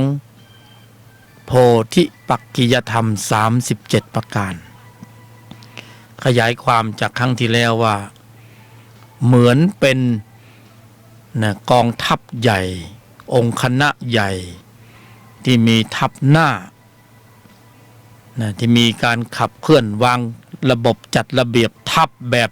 เป็นระเบียบเป็นระบบมีทัพหน้าคือสัจจะเป็นทัพหน้าสัจจะเป็นทัพหน้าในกรอบของการกำหนดหมายเพื่อควบคุมระบบแสดงออกอันนี้เป็นการฝึกพละโดยตรงให้พละแข็งแกร่งแข็งแรงวางเมนไอเดียไว้วางเป้าหลอกเป้าล่อไว้ด้วยอุบายวิธีอันแยบคายกำหนดหมายสัจจะเราเอา3หัวข้อมาเป็นที่ตั้งเพื่อให้เป็นทัพใหญ่ครบองค์ประชุมกำหนดหมายสัจจะวางโจทย์อันนี้เป็นธรรมะประยุกต์นะไม่ใช่เป็นแบบอย่างที่เป็นมาตรฐานที่เราจะต้องมาเชื่อบอกแล้วว่าเป็นธรรมะประยุกต์ใช้อุบายวิธีมากำกับเพื่อเข้าสู่กระบวนการในการปฏิบัติการเรียกหรืออัญเชิญเชื้อเชิญกำลังจิตที่มีองค์ประกอบในกุศลในระดับชั้นของโพธิปักขิยธรรม37ให้มาขับเคลื่อน โดยวางกำหนดหมายมียุทธวิธีด้วยการกำหนดหมายสัจจะเป็นทับหน้าในปฐมกาลเป็นทับหน้าในปฐมกาลในหัวข้อที่วางส่วนมากส่วนเดียวครั้งเดียวและฮิตติดอันดับใช้ได้ดีทุกสถานการณ์คือโจทย์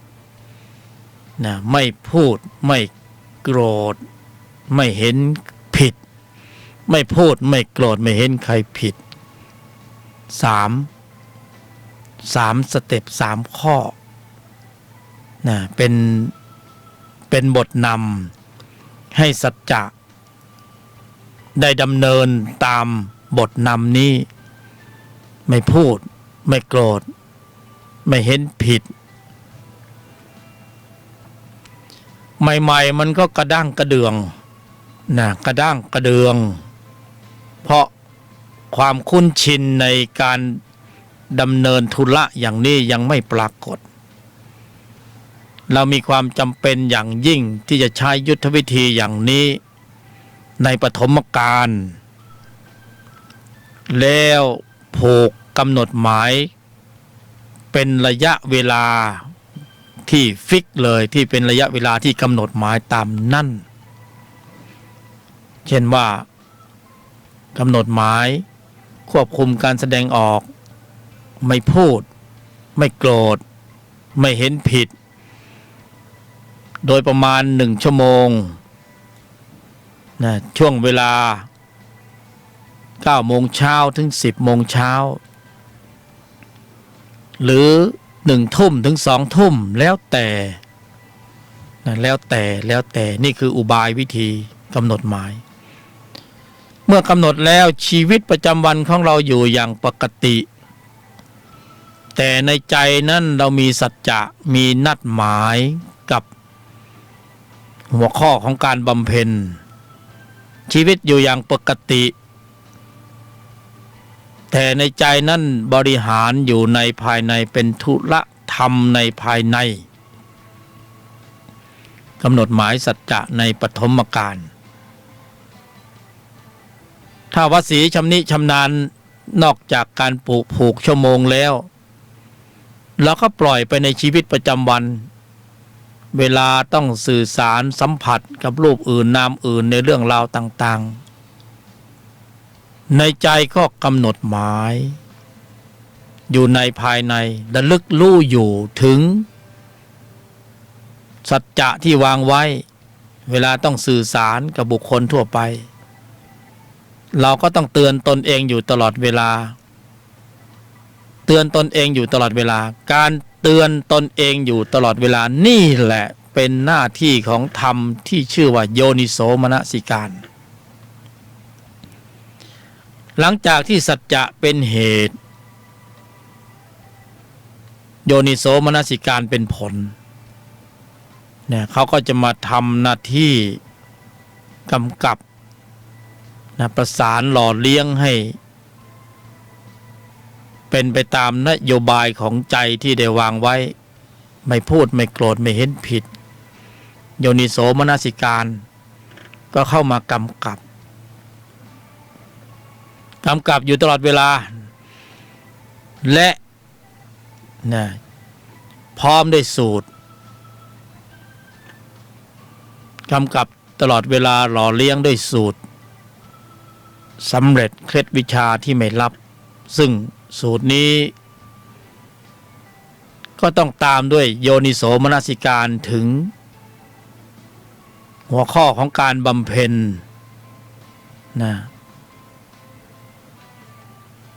สูตรสำเร็จก็คือโยนิโสมนสิการ4 ยอมหยุดเย็นแล้วก็มีบทช่วยเสริมคือนิ่งในไม่โต้ตอบนิ่งในไม่โต้ตอบอันนี้จะต้องกำกับลำดับดำเนินให้อยู่ในใจตลอดเวลาหลังจากนั้นเราก็ปล่อยให้ชีวิตไปตามปกติเพราะเราวางกรอบกำหนดหมายวินัยธรรมในภายในธุระธรรมในภายในไว้อย่างดีเรียบร้อยแล้ว สิ่งที่จะต้องสัมผัสจะต้องเจอในชีวิตประจำวันอย่างแน่นอนหลีกเลี่ยงไม่ได้นะจะต้องเจออย่างแน่นอนหลีกเลี่ยงไม่ได้ในชีวิตประจำวันจากการกำหนดหมายสัจจะไม่พูดไม่โกรธไม่เห็นผิดและการกองไว้ในใจโดยแยบคายอยู่ตลอดเวลาถึงโยนิโสมนสิการยอมหยุดเย็น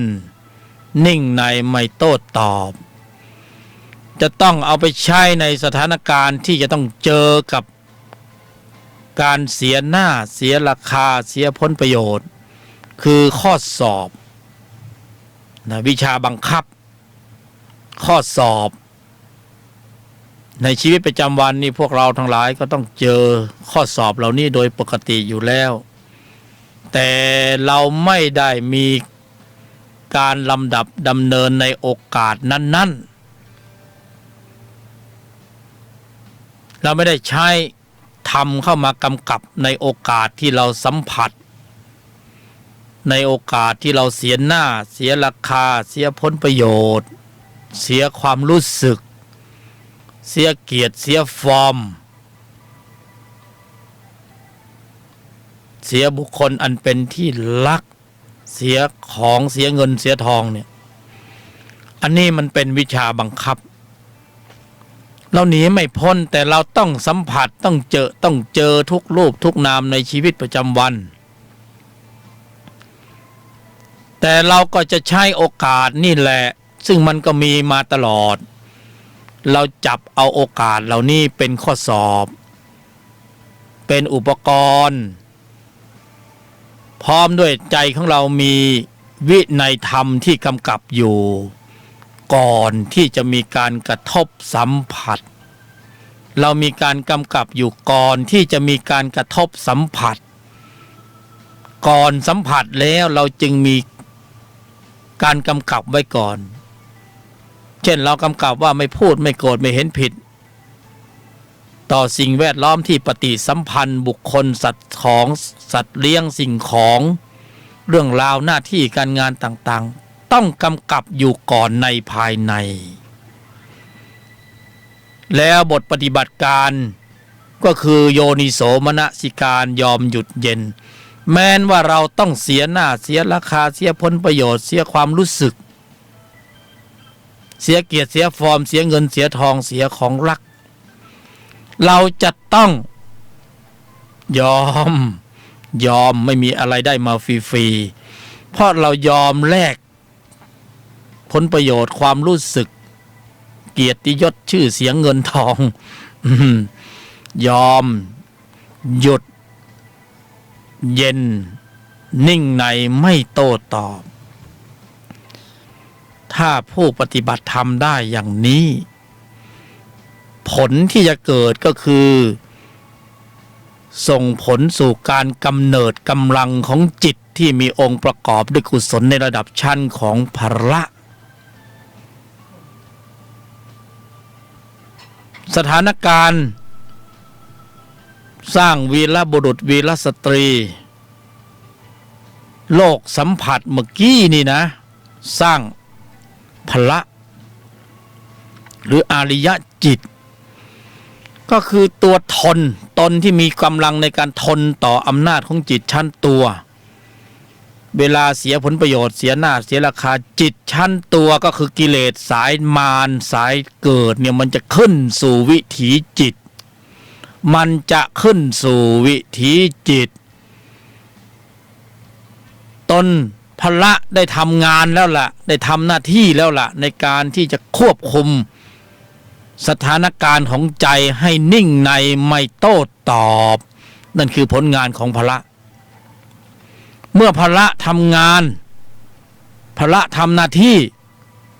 พละก็แข็งแกร่งแข็งแรงแหลมคมเท่าทันรอบรู้แยกแยะเช็ดล้างลวงลึกถอดถอนตามลำดับนี่ขยายความนะขยายความจากครั้งที่แล้วทั้งหมดเหตุการณ์ทั้งหมดนี่มันเกิดขึ้นในใจของเราคือการขับเคลื่อนกำลังของจิตชั้นตนที่เป็นระเบียบเป็นระบบ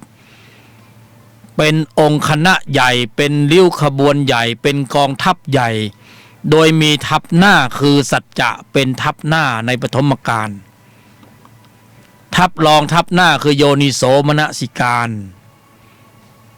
ทัพหลวงก็คือมรรคมีองค์8โพธิปัจจยธรรม37โพชฌงค์7สติปัฏฐาน4อินทรีย์5พละ5อยู่ในองค์คณะนี้ทั้งหมดเลยเป็นองค์คณะใหญ่เป็นทัพหลวงพวกเราว่าถ้าเราดำเนินอย่างนี้ได้จิตที่มีตนประกอบด้วยสติสมาธิปัญญาพละของเราเนี่ยจะแข็งแกร่งแข็งแรงหรือไม่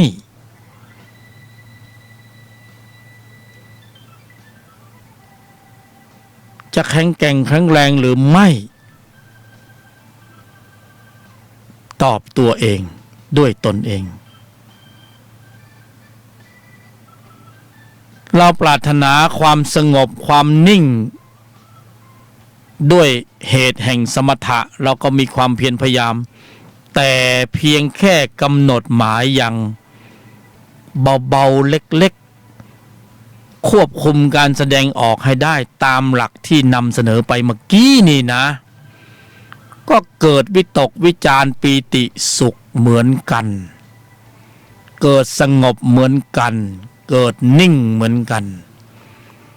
เกิดฌานเหมือนกันแต่เป็นฌานแบบเปิดตาไม่ใช่หลับตาเอาแบบนี้ไหมหรือจะเอาแบบเก่าอันนี้คือธรรมะปฏิบัติเชิงลุกเข้าสู่กระบวนการของโพธิปัจจยธรรม37เชิงปฏิบัติประยุกต์ใช้ในชีวิตประจำวันอย่าเพิ่งเชื่อฟังไม่ต้องเชื่อเอาไปพิจารณาเดี๋ยวคิดตามเพราะเราเป็นเพียงแค่ผู้บรรยายเป็นเพียงแค่กัลยาณมิตรมาแบ่งปันไม่ใช่เป็นอาจารย์เป็นเพื่อนผู้ร่วมเกิดแก่เจ็บตายเหมือนเราทั้งหลายพวกเราจะเอาอย่างนี้ไหมหรือจะเน้นทำปฏิบัติเชิงตั้งรับเดิมๆก็ดีแต่สำหรับผู้บรรยายแล้วนิ่งไม่พอสงบไม่พอเพราะกายมนุษย์ของผู้บรรยายของพวกเราผู้ฟังทั้งหลายทำได้มากกว่านั้นอีกเอาง่ายๆคือกายมนุษย์นี่นะออกแบบมาเพื่อรองรับการบรรลุธรรมโดยเฉพาะแต่ว่ามนุษย์อย่างพวกเรานำกายมนุษย์มาใช้ผิดวัตถุประสงค์ถูกออกแบบมาเพื่อให้มาบรรลุธรรมเพื่อให้ออกจากวัฏสงสารเขาจึงออกแบบกายมนุษย์ให้มีอายุสั้นเพียงไม่เกิน100 ปี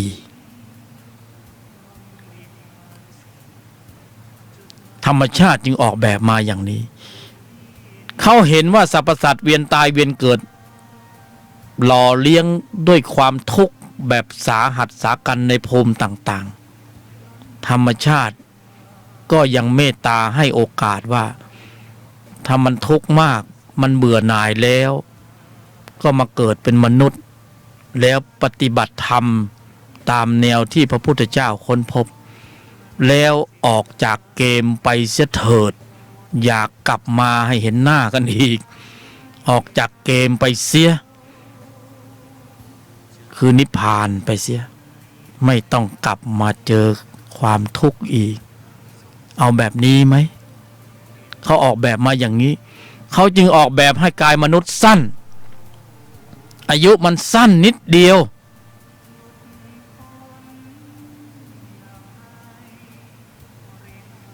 เขาออกแบบมาอย่างนี้ให้โอกาสในการออกจากวัฏสงสารให้โอกาสในการออกจากเกมปิดเกมนะพ้นอบาย เนี่ยพ้นอบายเขาก็ยังมีเวลาให้ดีเลย์อยู่นะคือไปเกิดเป็นถ้าระดับจิตเข้าถึงพระโสดาบันก็ยังมีโอกาสเกิดอีก7 ชาติแต่ว่ายังไงเสียก็ต้องปิดเกมออกจากวัฏสงสารแน่นอนและออกได้ในช่วงยุคสมัยที่มีกายเป็นมนุษย์เท่านั้นเพราะกายอื่นไม่อาจจะรองรับโพธิปักขิยธรรม37ได้ไม่อาจจะรองรับการเจริญอบรมศึกษาปฏิบัติในแนวทางของอริยมรรคมีองค์8ได้กายอื่นไม่ได้จบมีแต่กายมนุษย์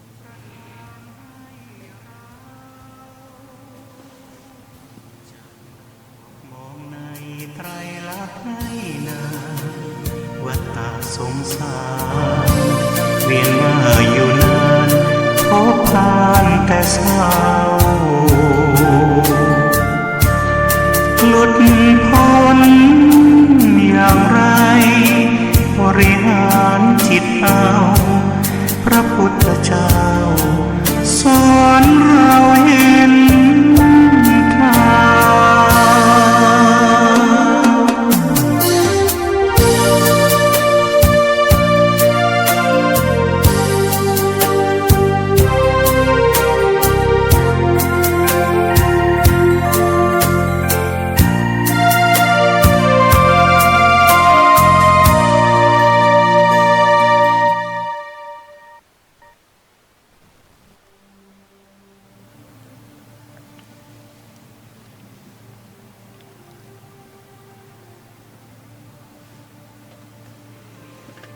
ก็ให้พวกเราได้ตระหนัก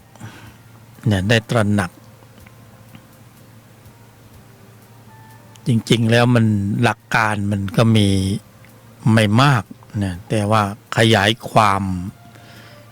ต้องขยายความอยู่ตลอดต่อเนื่องทุกครั้งของการบรรยายเนี่ยของการที่จะมาแบ่งปันขยายความเพื่อที่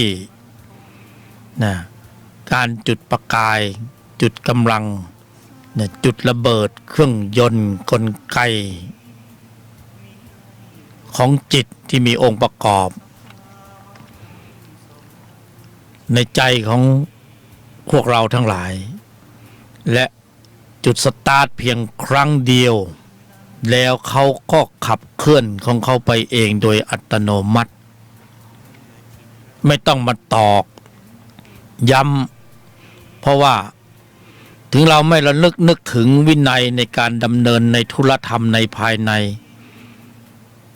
จิตที่มีองค์ประกอบด้วยกุศลระดับชั้นนี้เขาก็ขับเคลื่อนเองโดยอัตโนมัติ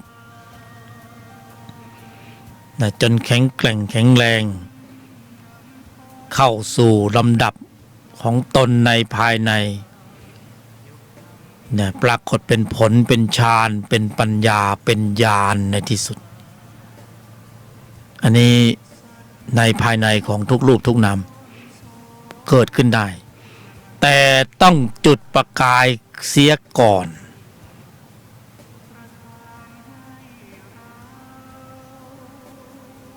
ให้กำลังจิตที่มีองค์ประกอบในภายในนี้เพราะเป็นธรรมปฏิบัติที่เราไม่คุ้นเคยเพราะเป็นธรรมสายดับเพราะเป็นการประชุมรวมพร้อมกันของจิตที่มีองค์ประกอบด้วยกุศลในระดับชั้นของโพธิปักขิยธรรม37ในภายในมาประชุมรวมพร้อมกันรวมเป็นหนึ่งเป็นองค์คณะใหญ่เป็นกองทัพใหญ่แล้วทำภารกิจหน้าที่ในการควบคุมการแสดงออก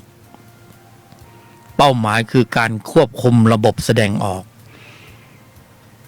เพราะจะต้องปรับระบบแสดงออกให้เป็นสัมมาเป็นกุศลจึงจะกำเนิดกำลังของพละขึ้นมาพละก็จะโตขึ้นตามลำดับ ดังนั้นการจุดประกายในภายในที่เกิดขึ้นแล้วยังคงใช้ชีวิตอยู่ตามปกติวิสัยในชีวิตประจำวันนะธุระโลกหน้าที่การงานเป็นปกติ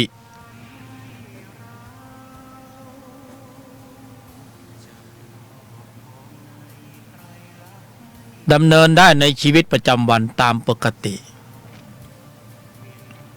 ไม่ค้านแย้งต่อวิถีชีวิตแต่การกำหนดหมายในภายในนั้นเป็นหน้าที่ของตนที่จะต้องดำเนินให้ได้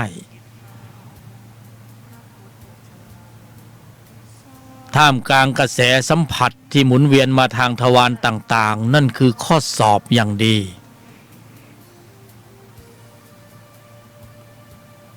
เพราะมันอยู่ในกระบวนการของการฝึกความเป็นอาริยะเพราะฉะนั้นเราจะเจอเหตุการณ์กระทบสัมผัสที่เข้ามาทางทวารต่างๆมากมายนั่นแหละคือการฝึกความเป็นอาริยะเจอเรื่องราวต่างๆมากระทบทางกายทางใจทางหูทางตาจมูกลิ้นกายนั่นแหละเรากำลังอยู่ในกระบวนการของการฝึกความเป็นพระอริยะคือจะต้องถูกความทุกข์คำว่าทุกข์คำเดียวนี่มันน่าจะครอบคลุมนะจะต้องถูกความทุกข์มากระทบกระทั่งกระทุ้งกระเทือนต้องถูกทุกข์กระทบเราจึงจะมีกระบวนการในการแสวงหาความพ้นทุกข์นี่ต้องถูกทุกข์กระทบขยายความอีกส่วนหนึ่งในเรื่องของโยนิโสมนสิการยอมหยุดเย็นนิ่งในไม่โต้ตอบซึ่งต้องกระทำไว้ในใจ3หลักการผสมผสานกันเป็นหนึ่งไปในทิศทางเดียวกันเริ่มด้วยการกำหนดหมายสัจจะไม่พูดไม่โกรธไม่เห็นผิดซึ่งเป็นธรรมประยุกต์อุบายวิธีประยุกต์เข้าสู่กระบวนการในการปฏิบัติการเชิงลุกดังนั้นเราจำเป็นต้องใช้อุบายวิธีอย่างนี้ในปฐมกาล1ส่วนคือไม่พูดไม่โกรธไม่เห็นผิดอีกส่วนหนึ่งเป็นเรื่องของกระบวนการในการปฏิบัติการโยนิโสมนสิการยอมหยุดเย็นนิ่งในไม่โต้ตอบองค์ประกอบในโยนิโสมนสิการยอมหยุดเย็นนี้และพ่วงสุดท้ายด้วยจะต้องเจอข้อสอบคือเสียหน้าเสียราคาเสียผลประโยชน์เสียความรู้สึกให้เรารู้สึกตนไว้ก่อนกระทบสัมผัสมือคือเราจะได้จับหลักไว้ก่อนว่าเราจะต้องเจอเหตุการณ์อะไรเราก็มีหลักไว้ก่อนถ้าเราไม่จับหลักไว้ก่อนเหมือนเรานั่งรถเมล์ในเมืองหลวงเขาก็มีเสามีห่วงให้จับเราก็ไม่จับไอ้คนขับมันก็เบรกแล้วก็เหยียบก็เบรกแล้วก็เหยียบรถมันกระชากเราก็จะเซถลาถ้าเราไม่จับอะไรไว้ก่อนเราจับหลักไว้ก็อย่างนี้แหละคือจะได้เป็นองค์ประกอบให้รู้ว่าจะต้องมีองค์ประกอบอะไรบ้างในการลำดับขับเคลื่อนกำลังแล้วมีผลสะท้อนสู่การกำเนิดกำลังของพละขึ้นมาไม่เป็นวิธีการที่แน่นอนเสมอไปสำหรับ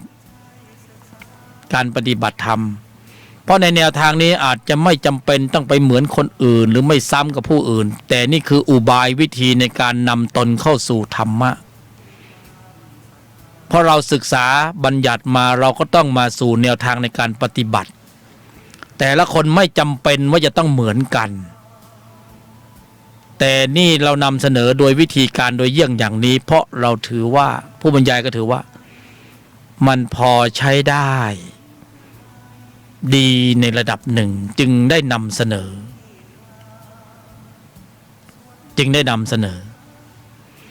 ขยายความในส่วนของโยนิโสมนสิการยอม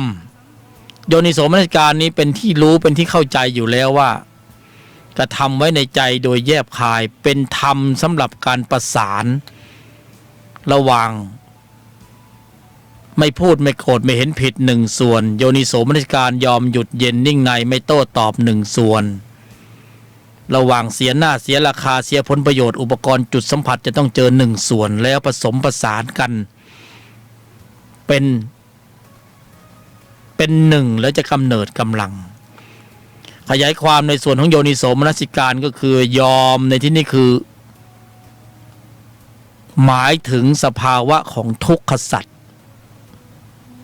ทุกเป็นธรรมที่ต้องกำหนดรู้ทุกกายทุกใจนะทุกเป็นธรรมที่ต้องกำหนดรู้ทำความเข้าใจและยอมรับความเป็นจริงเพราะนั้นนะจึงนะผู้รู้ท่านจึงได้นำเอาคำว่ายอมมาหนึ่งคำเป็นตนแทนของทุกขสัจหยุดคือสมุทัยสัจเหตุของการแสดงออกที่ไม่สำรวมระมัดระวังตั้งมั่นให้ถึงพร้อมเป็นเหตุแห่งทุกข์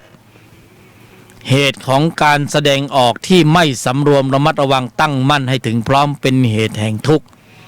ภายใต้การผลักดันของจิตที่มีตัวประกอบด้วยโลภะโทสะโมหะอวิชชาตัณหาอุปาทานอันนี้คือขยายความนะทุกข์เป็นธรรมที่ต้องกำหนดรู้สมุทัยคือเหตุ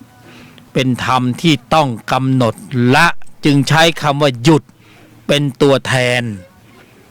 เป็นตนแทน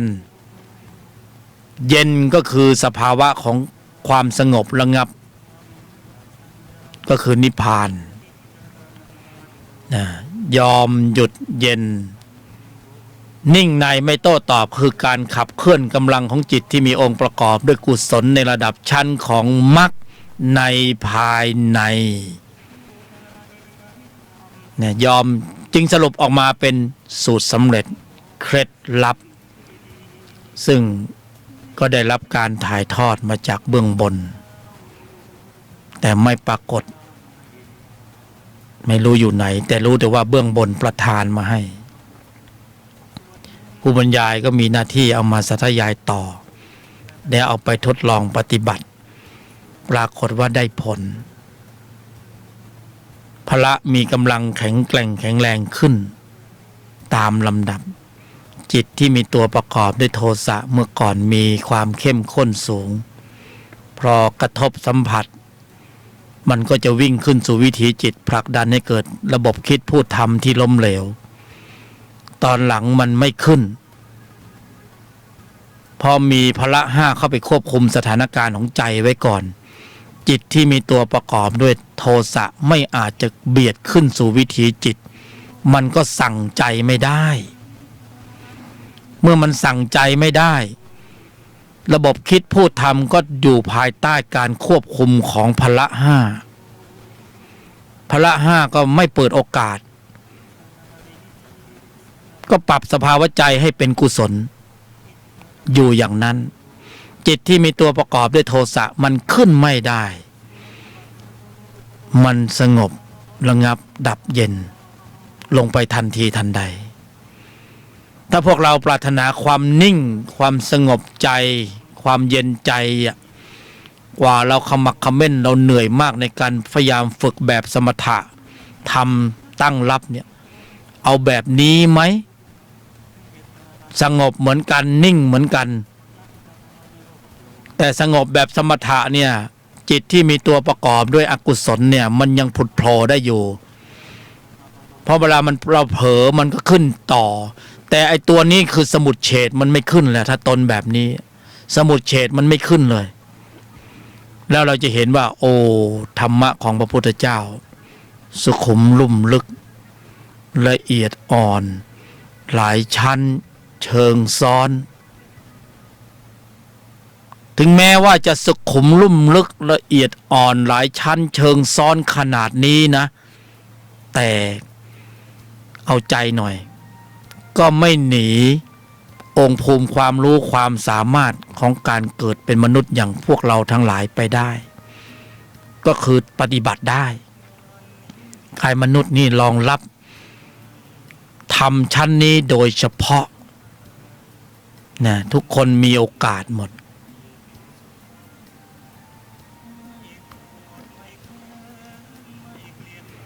ก็คงจะต้องขยายความในโอกาสครั้งต่อไปนะที่จะได้มาพบกันในแนวทางของธุลธรรมนำพ้น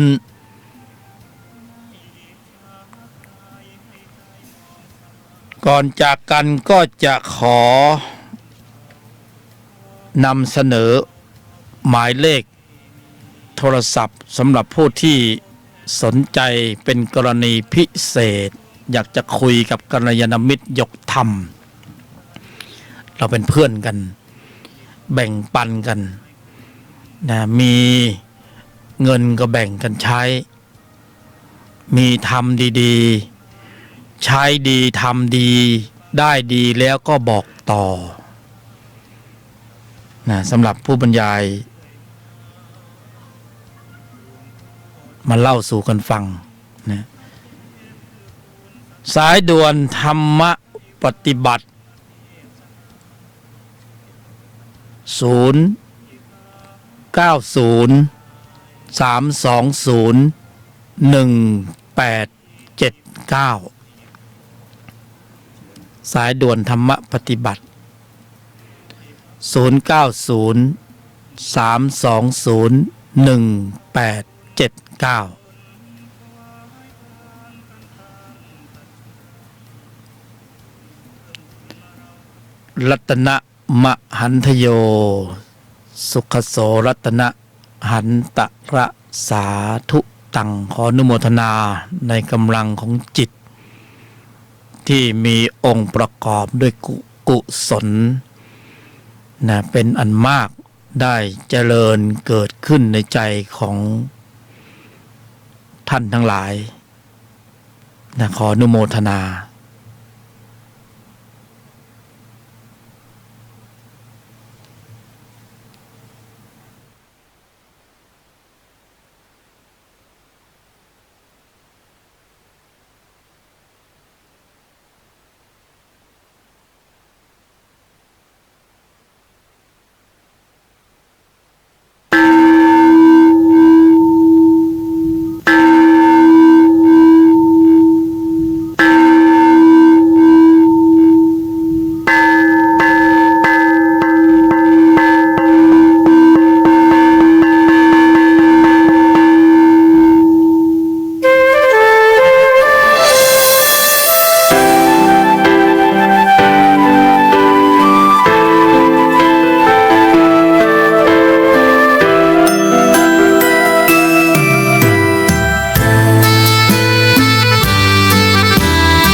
เกิดเป็นคนนั้นยากจริงนะเพราะพุทธศาสนา